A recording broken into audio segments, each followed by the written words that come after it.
Assalamualaikum warahmatullahi wabarakatuh. Alhamdulillah, puji syukur kita panjatkan kehadirat Allah Subhanahu wa Ta'ala yang senantiasa memberikan rahmat dan hidayahnya kepada kita semua. Sholawat dan salam semoga tercurah kepada junjungan kita, Nabi Muhammad SAW, beserta keluarga, sahabat, dan umatnya hingga akhir zaman. Saudara-saudaraku yang dirahmati Allah, pada kesempatan kali ini kita akan membahas tentang tata cara sholat hajat khusus bagi orang-orang yang sangat membutuhkan pertolongan Allah. Kebutuhan tersebut bisa berupa kebutuhan mendesak seperti melunasi hutang, menyembuhkan penyakit yang tak kunjung sembuh, atau menghadapi rasa cemas dan khawatir yang luar biasa. Sholat hajat ini bukan sekadar teori, melainkan berdasarkan pengalaman pribadi saya yang telah menjalankan sholat hajat sejak remaja. Alhamdulillah, dengan sholat hajat dan doa yang tak henti-hentinya, saya merasakan pertolongan Allah datang dengan cara yang tak terduga. Allah Subhanahu wa Ta'ala berfirman dalam Al-Quran, "Innama amruhu idza aroda syai'an ayakula lahu kun fayakun," yang artinya, sesungguhnya urusannya apabila dia menghendaki sesuatu dia hanya berkata kepadanya, jadilah. Maka terjadilah sesuatu itu. Niatkan dalam hati untuk melaksanakan sholat hajat 2 rakaat karena Allah Ta'ala.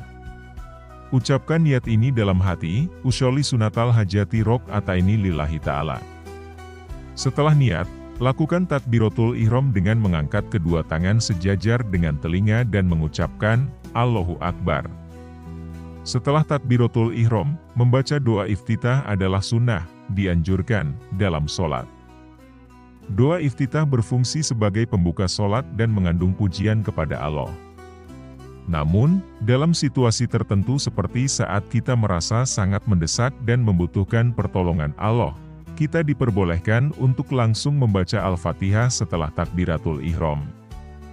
Hal ini dilakukan agar kita dapat fokus langsung pada inti dari permohonan kita kepada Allah Subhanahu wa Ta'ala. Setelah Al-Fatihah, baca surah pilihan. Untuk salat hajat ini, bacalah. Rakaat pertama, surah Al-Kafirun. Rakaat kedua, surah Al-Ikhlas.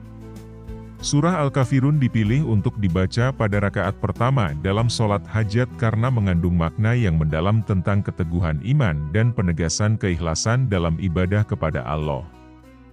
Membaca surah ini dalam konteks salat hajat memiliki beberapa alasan yang penting. Pertama, penegasan tauhid dan keikhlasan. Surah Al-Kafirun dengan jelas menyatakan sikap tegas seorang muslim dalam keimanan, menolak segala bentuk penyembahan kepada selain Allah.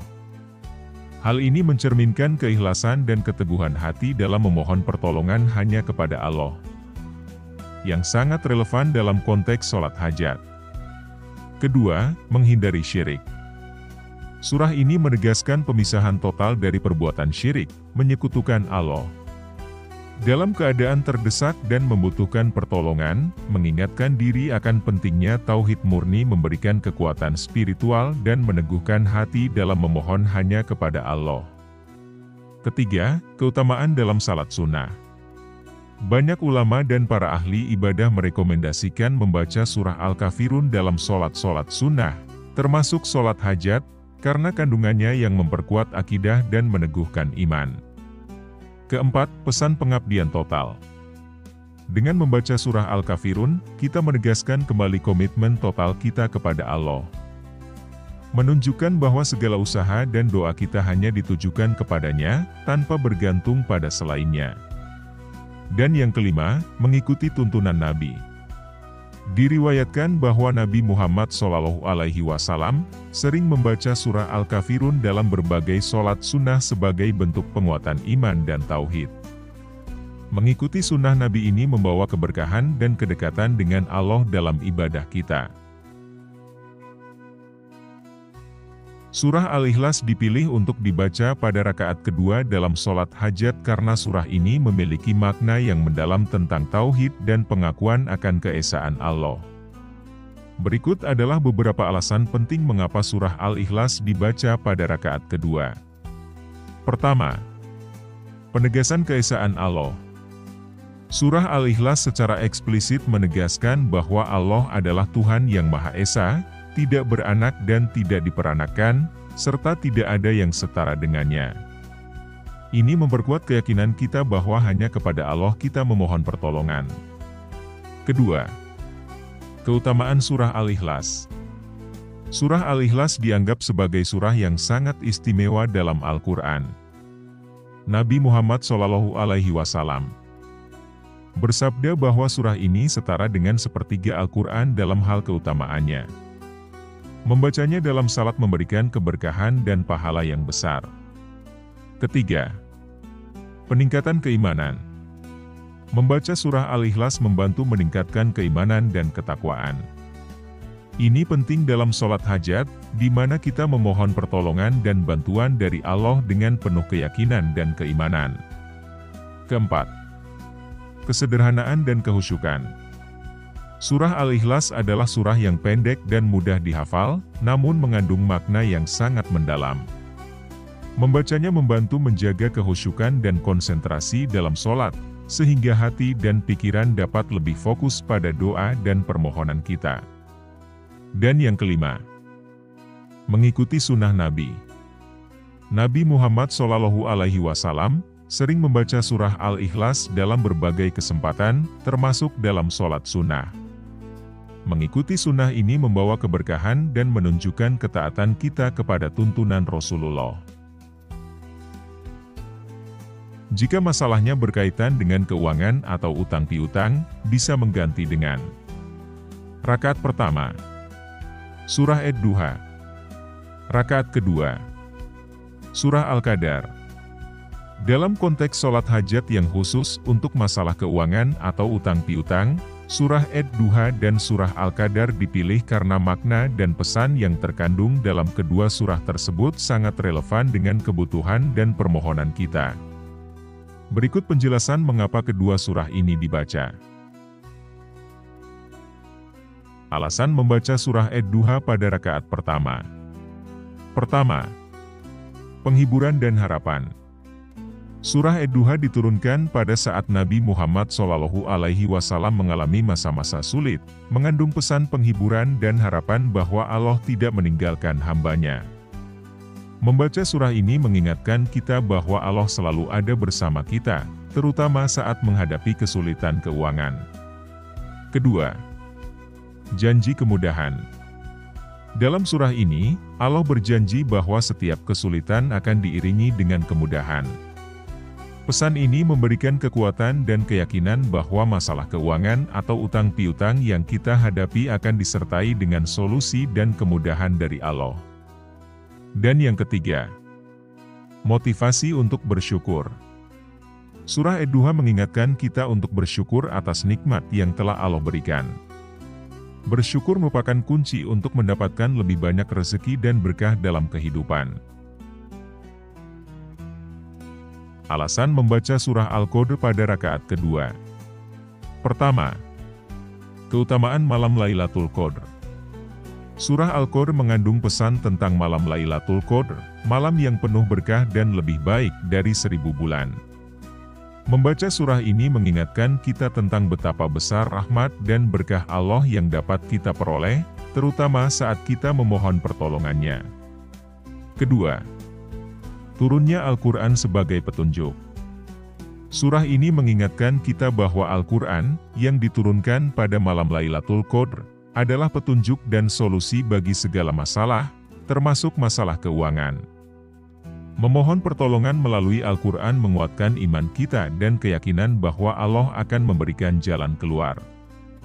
Dan yang ketiga, doa dan permohonan yang dikabulkan. Malam Lailatul Qadar adalah malam di mana doa dan permohonan dikabulkan.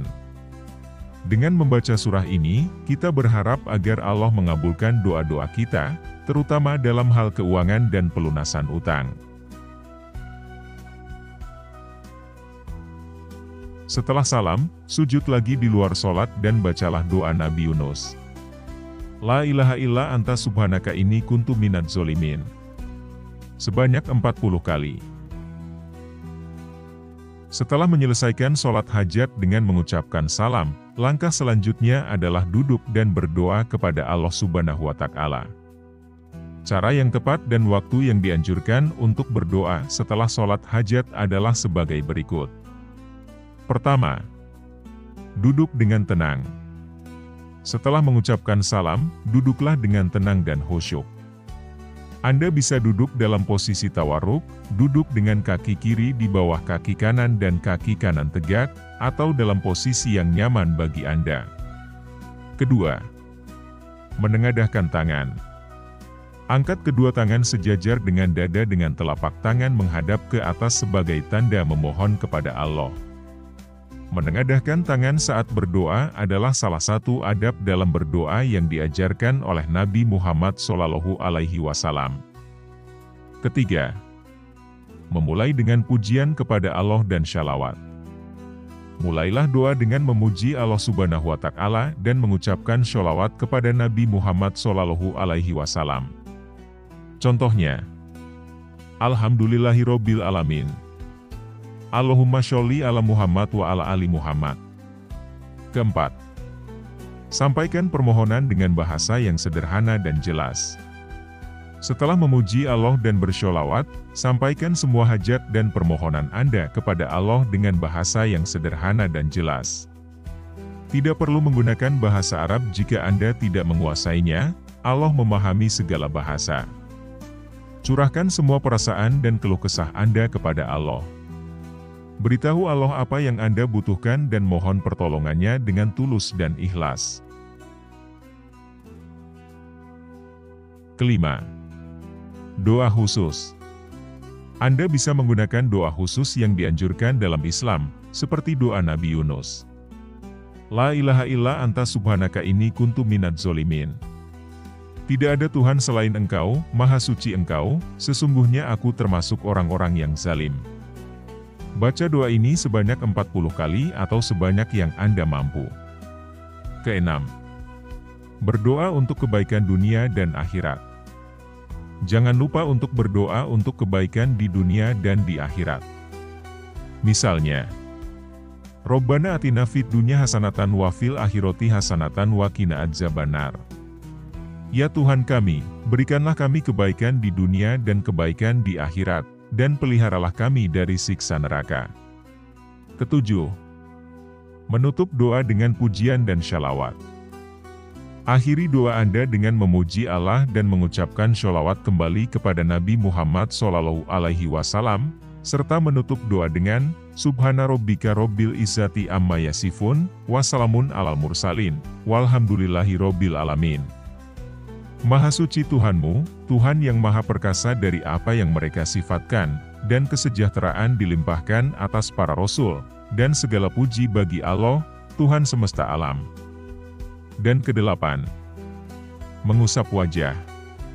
Sebagai penutup, usapkan kedua telapak tangan ke wajah Anda. Ini adalah salah satu adab dalam berdoa yang dianjurkan oleh beberapa ulama. Demikian tata cara sholat hajat untuk orang yang sangat membutuhkan pertolongan Allah. Semoga video ini bermanfaat dan mudah-mudahan semua hajat dan doa kita dikabulkan oleh Allah Subhanahu wa Ta'ala. Jangan lupa untuk like, komen, dan subscribe channel ini agar terus mendapatkan konten bermanfaat lainnya. Terima kasih telah menonton video ini. Wassalamualaikum warahmatullahi wabarakatuh.